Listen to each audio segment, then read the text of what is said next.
know that JJ has a lot of ties to the current Texans team that impressed last season, including playing with head coach DeMeco Ryans. Here's what JJ said about a potential comeback. I mean, I told DeMeco last year, I said, don't call unless you absolutely need it, but if you ever do call, I'll be there. And he knows not to call unless he absolutely needs it.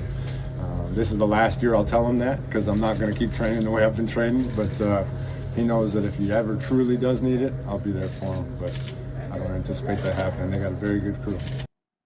So you're saying there's a chance. DeMeco joking today at a golf event, quote, I need him now.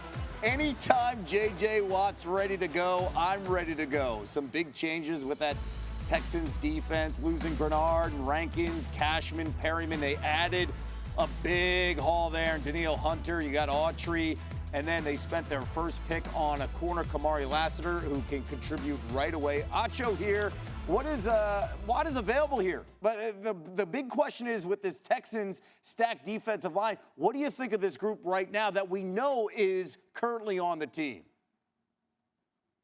Oh, I think they were elite level last year and only getting better. Why do I say that? Will Anderson Jr., third overall pick as a last year. Will Anderson Jr. had over 60 pressures, but it's not just what he did on tape. It's what he is as a physical specimen. I got a chance to see him over the offseason. This dude is every bit of, he's listed 6'3.5". He looks 6'5", physical build, 250 plus. He's an animal. He was training with Myles Garrett, obviously Defensive Player of the Year, but Myles Garrett is another training specimen. They're different animals. Then you go to the other side, Danielle Hunter, two elite level pass rushers. So when I look at those two guys on the edge, I think it's going to be a problem for any offense because of their length, their size, their speed, and shout out to their pass rush coach as well, who's on that team as well. Mina, this team is riding high in the offseason, especially how they looked in the postseason with their young quarterback. If there's something that concerns you about the Texans' defense, what is it? Well, I'll start by saying Sam's absolutely right. The defensive line was excellent last year. And this unit as a whole, they finished as a top 3 run defense in the entire NFL and a top 3 pass rush in ESPN's pass rush win. I think that should be sustainable given some of the additions despite the departures. The reason why this wasn't one of the best defenses in the NFL, despite that, was issues in coverage. Even when they got pressure at times, they didn't hold up, on the back end. And when they didn't get pressure, they allowed the 9th highest QBR in football. You highlighted some of the additions there. A lot of those were in the front.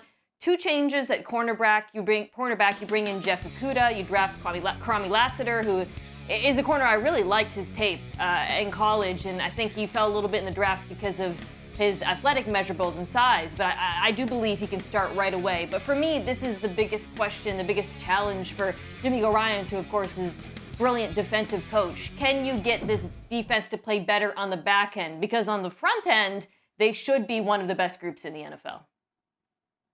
Yeah, no, that's a great question, I mean, and a great point. The only thing I'll go to is DeMeco Ryans when he was in San Francisco. What was San Francisco known for? They were known for their front 4 rushing as one. And so to your point, rush and coverage has to work together, but you can accelerate that rush. It'll actually put a little bit less pressure on the covers. But yes, Jeff Okudah has to step up. Lassiter has to step up as a rookie. Those things have to happen for this team to be elite. Howie Roseman specifically targeting an area of weakness in the secondary.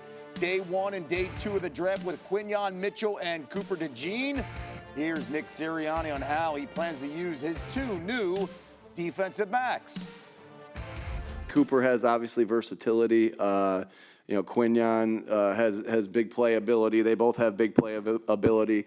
Obviously we're not to a point where this guy's playing here or that guy's playing here or this guy's limited to just this. We're just out there right now, getting some reps out there and seeing where they fit. Curious about this answer here, Acho, because another new addition to Philly is the new DC, and that is Vic Fangio. You played in his system in Chicago. How do you see these rookies fitting there?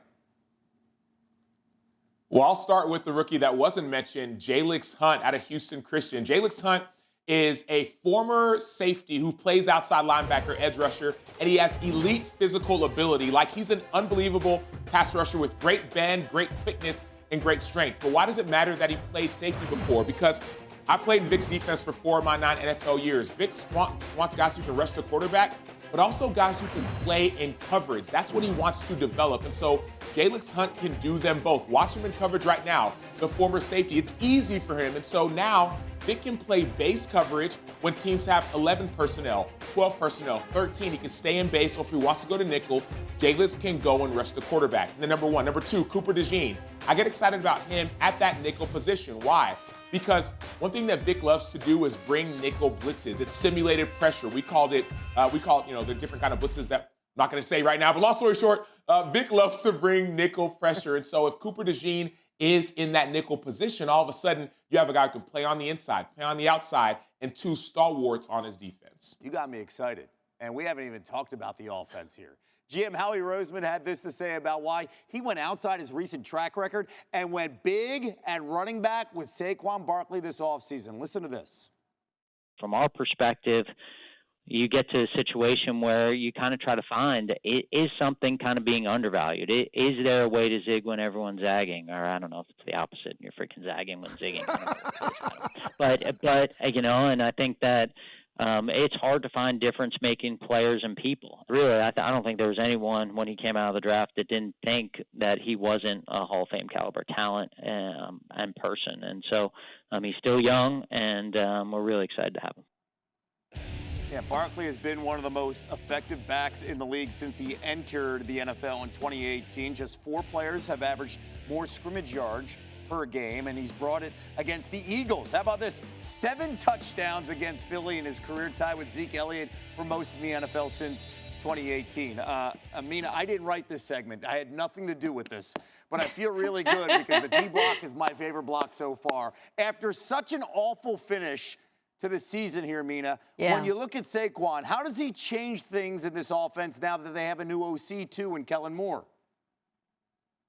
Yeah, I think he offers a couple of solutions to problems that they had last year and that could potentially arise this year. So let's just start on the ground. This offensive line is losing. How we talked about Saquon being Hall of Fame caliber. They had a future Hall of Famer, at center. He is no longer there. It seems more likely than not that the offensive line will take maybe a small step back, but a step back nevertheless. So they will be leaning more on their back to create, and Saquon can do just that. I mean, I don't care how many steps back the Eagles' offensive line takes. For him, going from what he dealt with the Giants' run blocking to Philly, well, that's about as big as an upgrade as you can get. And then the other thing, and this is more of a problem we saw last year, one thing that happened last season, that was one of the reasons behind the Eagles' struggles on offense, was they faced more split safety coverages. They didn't get those one-on-ones on the outside. Answers to that. Dallas Goedert was injured, but he would be one potential answer for that. Another, hypothetically, would be a pass-catching back. For some reason, DeAndre Swift never really emerged in the previous iteration of the offense. I guarantee you, Saquon will be used in the pass game, and I think it'll help solve some of the issues they faced in terms of the types of coverages they ran into.